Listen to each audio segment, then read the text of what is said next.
Welcome back. Welcome in. This is Country Roads Confidential at earsports.com, a CBS sports podcast. I am Mike Casazza, welcoming in Chris Anderson, who isn't sick of it all and is not hungover. This is just the day after National Signing Day, and you've unwrapped an illness for second time in a month now.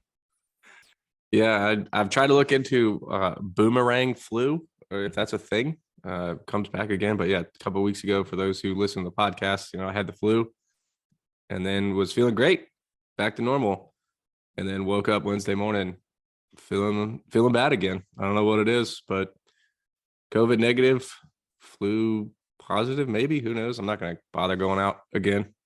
So.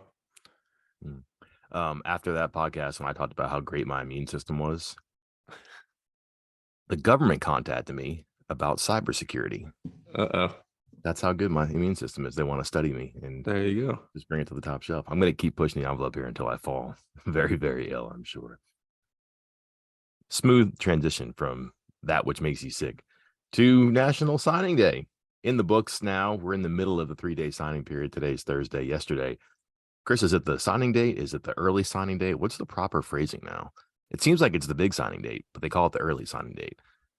Yeah, technically the early signing period, because it's 3 days. Right. But I mean, in reality, it's the signing day. Wednesday is the day now. It is when, I don't know what you say, 90% of players sign with their teams, even guys who plan on signing early. Like, very rarely do they sign on Thursday or Friday. It's usually done Wednesday. And then there's just a handful of guys left over that don't sign until February. So Wednesday is the signing day now. Okay. December is an absolutely bonkers month. And imagine if this team was actually preparing for a bowl game right now, too. Maybe they don't hold this class together. Maybe they don't add people from the transfer portal. But while they're doing this at the end of it, I'm sure they have some domestic stuff going on with coaches about, Christmas, families, spouses, all that. There's some coaching uncertainty on the staff. You have players in and out of the portal. You have other staffing decisions in your department to do. This is just a wild month. And now this recruiting period has taken on a larger than life aspect here, which I guess they just kind of have to grin and bear it right now. But they do get a lot of work done. And again, hold it together. It's going to be probably your traditional West Virginia class when it comes to rankings. The past few years, and you can correct me on the specifics and the average player rating and all that, but this was oddly eventful yesterday. Frequently, a lot of the work is done and there's no surprises. There's not a whole lot of suspense on signing day. This did not come off the rails, but again, there was some drama. There were some questions as to math, who was going to sign, who wasn't. It kind of did make you lean in a little bit and pay attention to something that has kind of approached foregone conclusion status in the past few years. A lot went according to plan. There were a few surprises, but there was also, like I said, some drama and some intrigue along the way. Yeah, at about 11:15 or so in the morning, I was prepared to say this was the worst signing day for West Virginia since I started doing this a dozen years ago.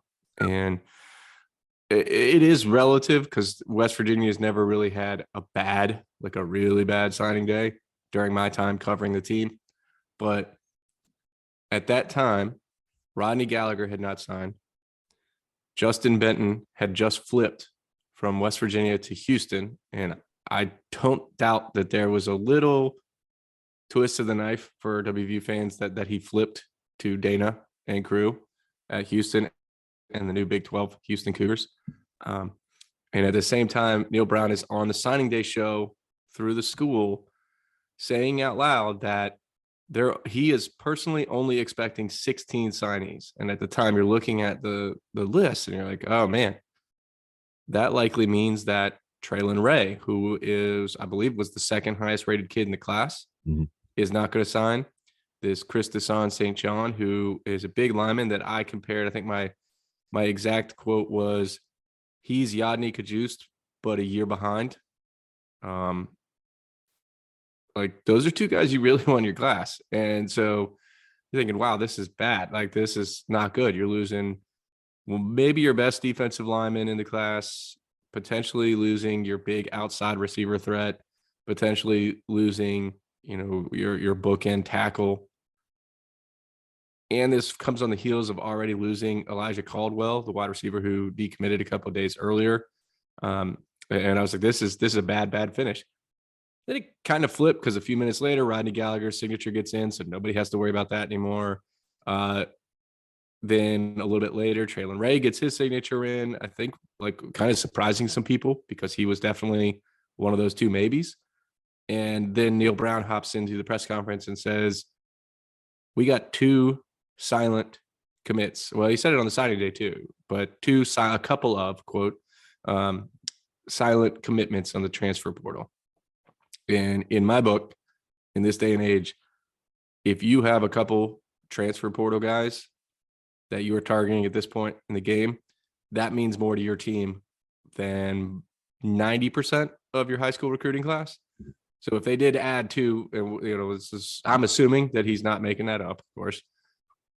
If he did add two more transfer portal commitments that just haven't become public yet, we've all of a sudden flipped from maybe the worst signing day to, okay, this may have ended up as a net positive despite the negatives that went on. So fickle, huh? Like it Yeah. really go from one extreme to the other in like you said, a matter of moments or just a matter of faxes or emails too. And again, he was kind of, I don't know what the word to be here, kind of cheeky about it, about how, hey, kudos to everybody for holding it together. I think he said turmoil was kind of an opponent of theirs. I think we all understand what he's talking about there, but relationships inside the building, outside the building. He really talked up families too. Not like this is a family inside here, but the way that they worked with parents and grandparents, and whether it was the Trotters or the Gallaghers or anybody else, he did talk about how sticking with the parents, like I said, the family, the immediate family, the extended family, whoever they got to know, that kind of maintained bonds that were not going to be so easily broken there. And then did kind of admit later on that it was not the ideal conditions for him. He kind of said that with a grin. But with everything we know about the cloud that has hovered above the program for, let's say, 6 to 8 weeks right now, losing streak, athletic director change, miss a bowl, vote of confidence, retention announcement, whatever you want to call it, it could have been worse. You just highlighted how about one or two decisions could have changed this, but all things considered here, they get a lot of their marquee players.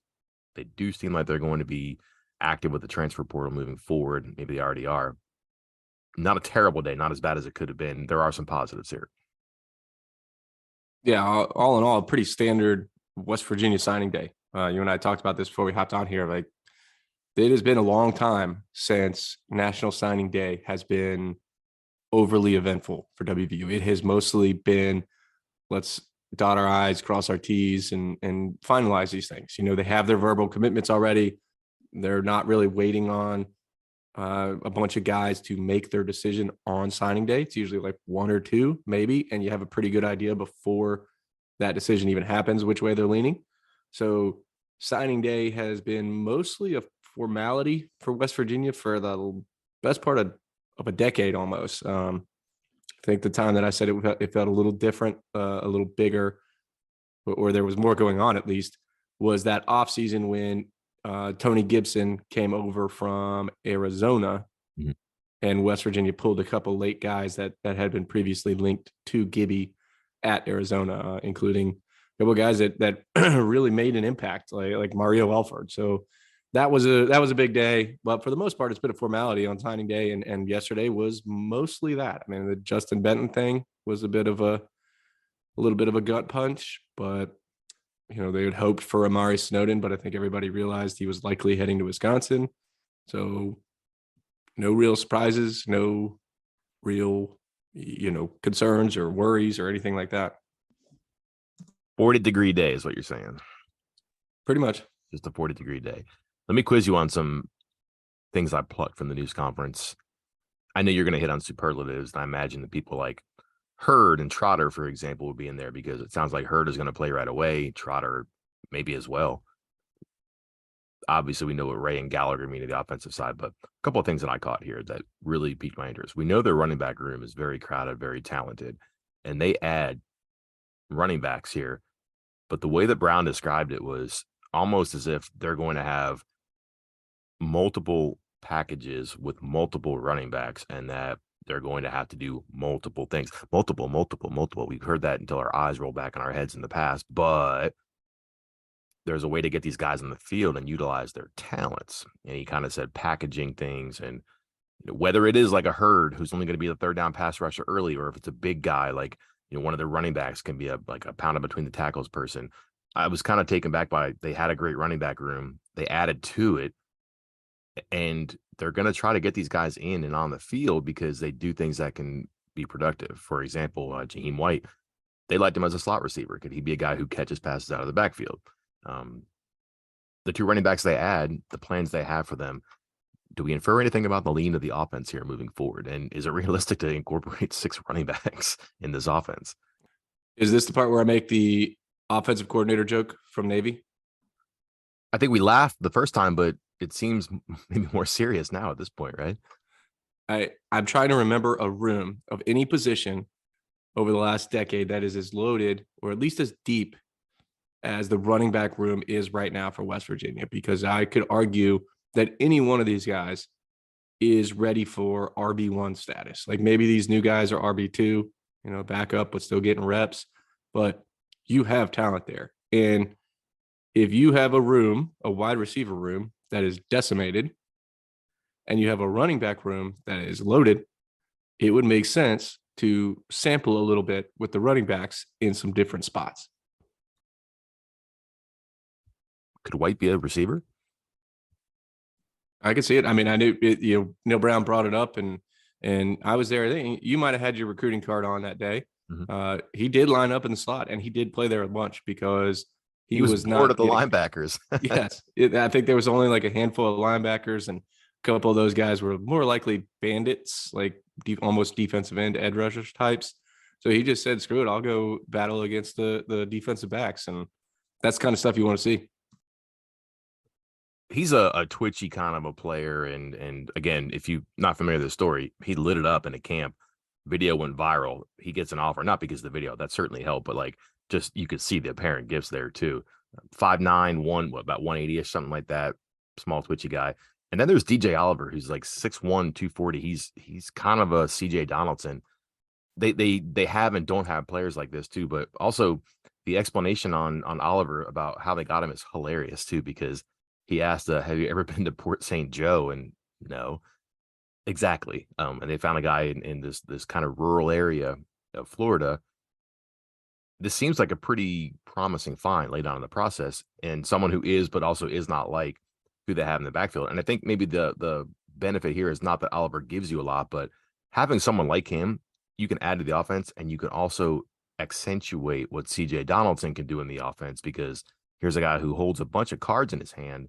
He can only do so much if he's like a featured running back. But now if you have Oliver who can do some of the CJ Donaldson running things eventually, not right away, well, now you have a chance to move Donaldson out.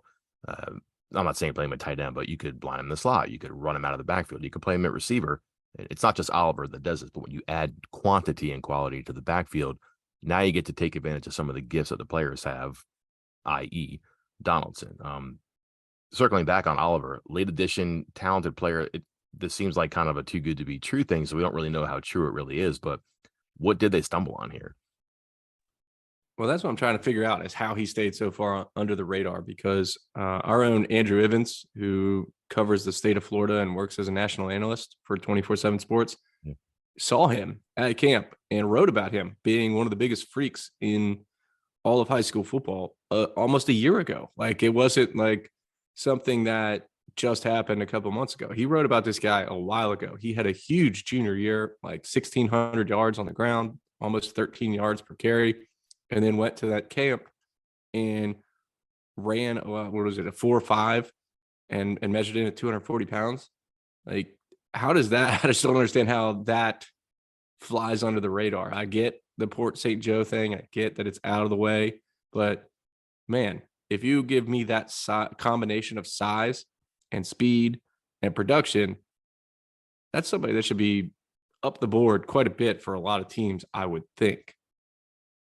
I think what's cool about this, though, is that you've had, Tony Mathis types, Justin Johnson types for a while. He inherited Kennedy McCoy. you're just kind of familiar with the running backs he's had, but he talked about wanting that big bruising back that you could lean on people with late in the game and late in the season. Now they have one, maybe two of them now too, that they can do something with. The other one that caught my attention, their plans for tight end. And this is not just because it's an annual obsession of people who are about college football or about West Virginia football, where there's that annual headline of this is the year we incorporate the tight end.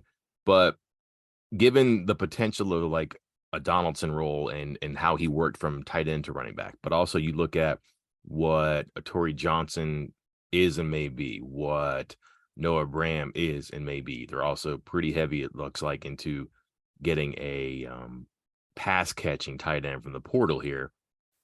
I don't know if you're going to have the attached to the line of scrimmage tight end from anybody that you have right now in this class, but, and again, maybe the portal does that, but again, versatile, multiple. That sounds like great things here. But with Bram and Bram and Torrey Johnson Jr. here in the class, are these hybrid players? Like they're going to start Bram at H-back? Does he stick there forever? Is this a permanent role in the offense for one of these people where they're not one position necessarily? They could be this/that.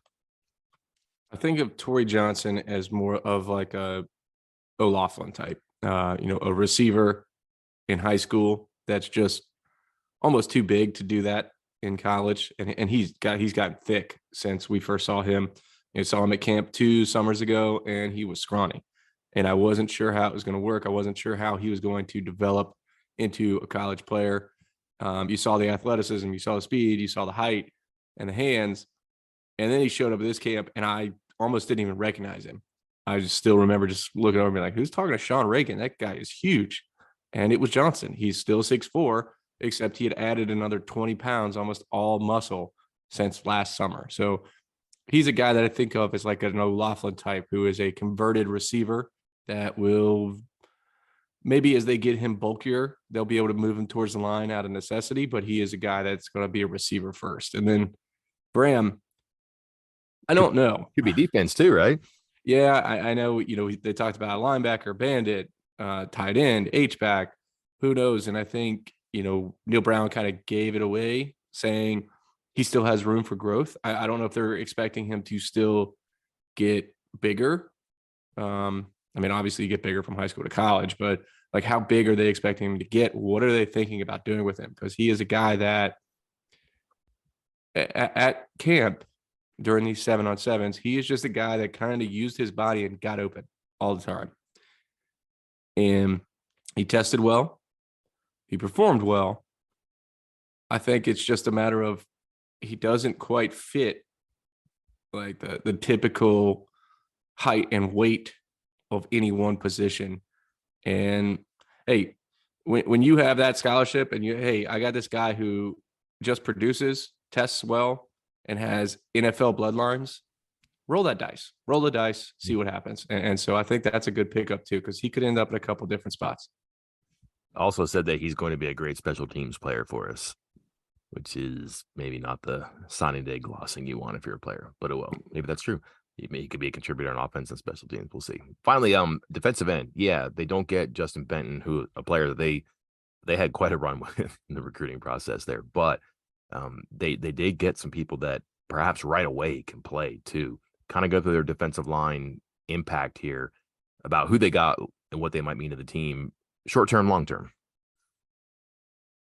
Well, Keith is the guy that might be Zachariah Keith from Georgia, might be the guy who ends up most important, in part because Benton's out. And honestly, he's the one guy that maybe like one of only like a couple guys on this entire commitment list that I didn't get to see in person. He did not come up and work out at camp. He was committed to Georgia Tech during the summer, so he didn't get to come out and work out at camp. But when Neil Brown says that your body type is like Sean Martin, that's a good start, because that Sean Martin was a guy that we were high on out of high school. He was the top rated player.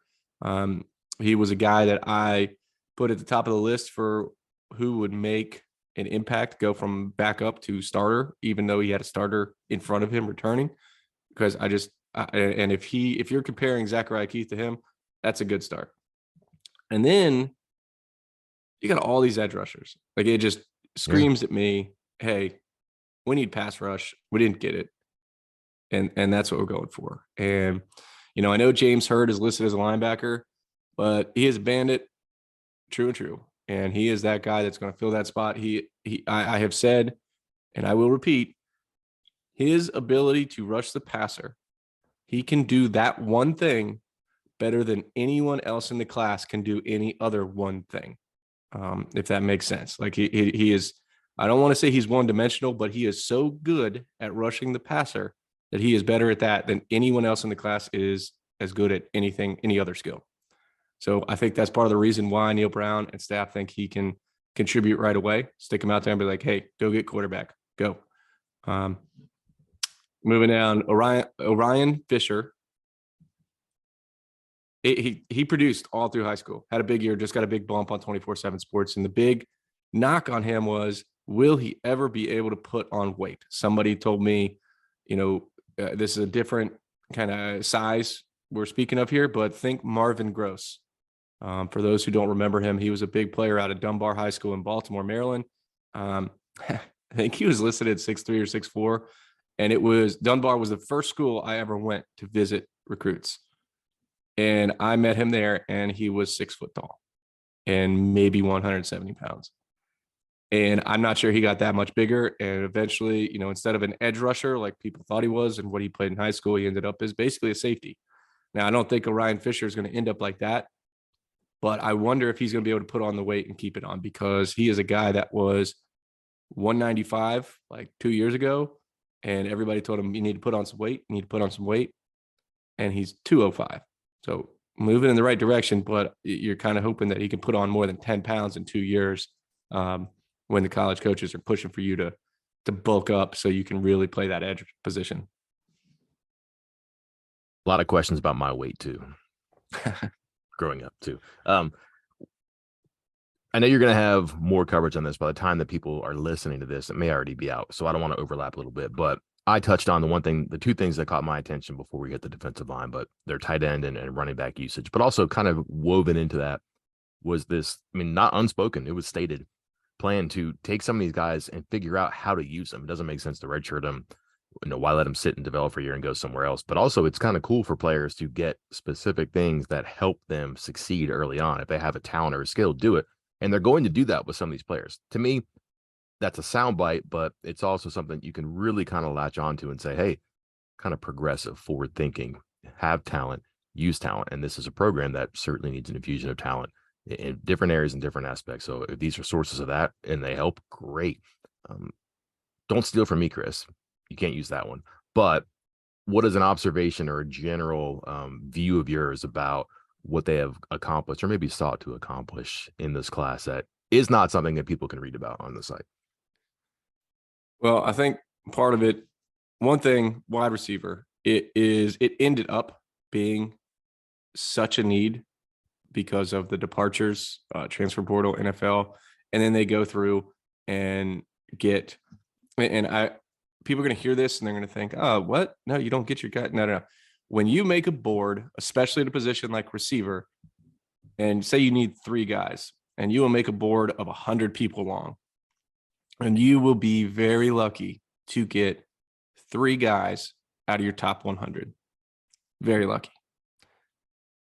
They made a board probably 100 people long, and they got 2 guys. Well, they had 3 because Caldwell was in there, but still, let's focus on the 2 they still have in the top 5.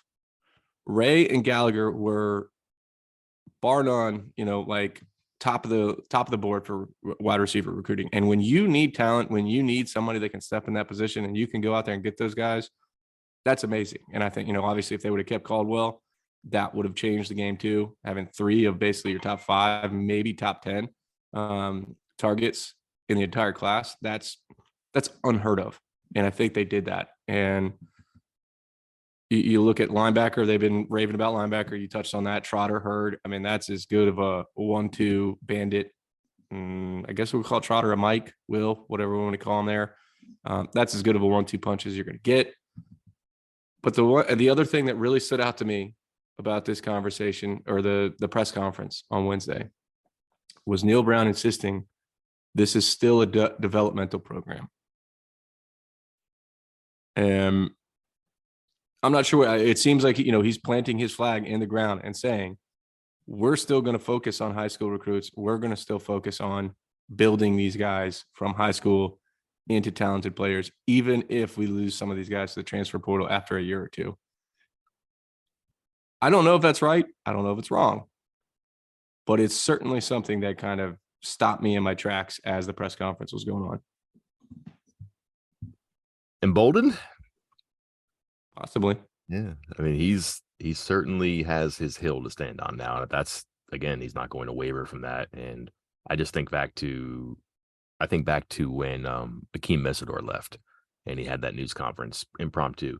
But he said that after evaluating everything, that he's never been more sure and more confident that the way things are going is the way that things should go. And here we are at this stage. And I think rightly is getting some criticism for players leaving and also some questions about who's coming in, and for to stand there and say that the baseline of our program is going to be high school recruiting and development in this era is bold. Is it wrong? I don't know, but it's bold. And again, is he emboldened because he's got another year at least to stand this hill? We'll see.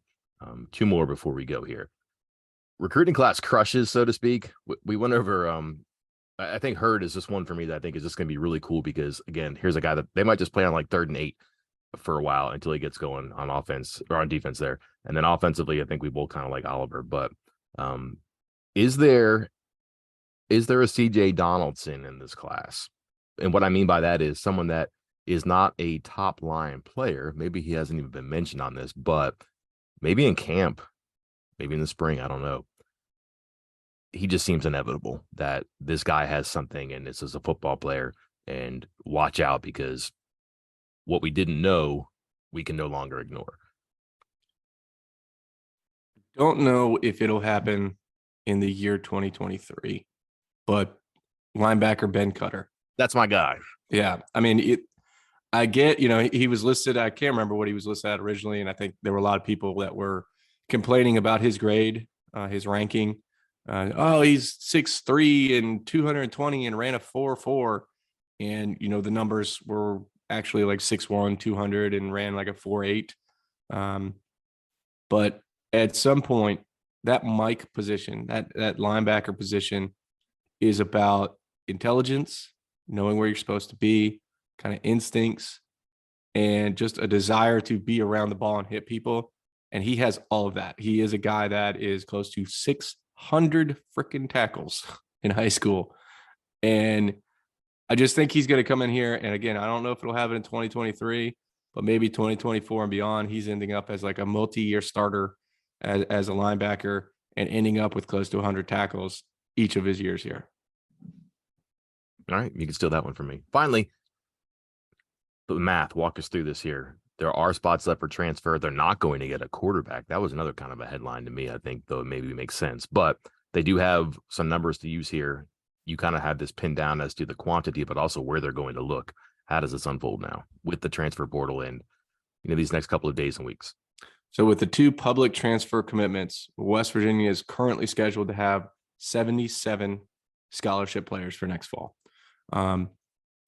Neil Brown, again, said there were 2 not public transfer commitments, and then also stated that they would take between 8 and 12 transfers. All those numbers add up. There's 8 spots left. So you add 8 to the 2 that are already public. That's 10 transfers. And if somebody else leaves, I've been told that more or less it's a 1-for-1 situation right now. So every other player that leaves from here on out will be replaced with another transfer. So 8 to 12 currently is the plan. And I mean, it seems pretty obvious where those positions need to be. Receiver, secondary. They're looking at defensive line. He says, they're never pass up a offensive lineman or a defensive lineman. I think they're still looking for somebody who can make a difference in that 2 deep in the defensive line, especially with Jordan Jefferson out. But receiver in the secondary, like those are the 2 biggest ones by far to me. Finally, why did you lie to us and tell us that they were going to have an offensive coordinator hire? Deception will not stand. Oh my God.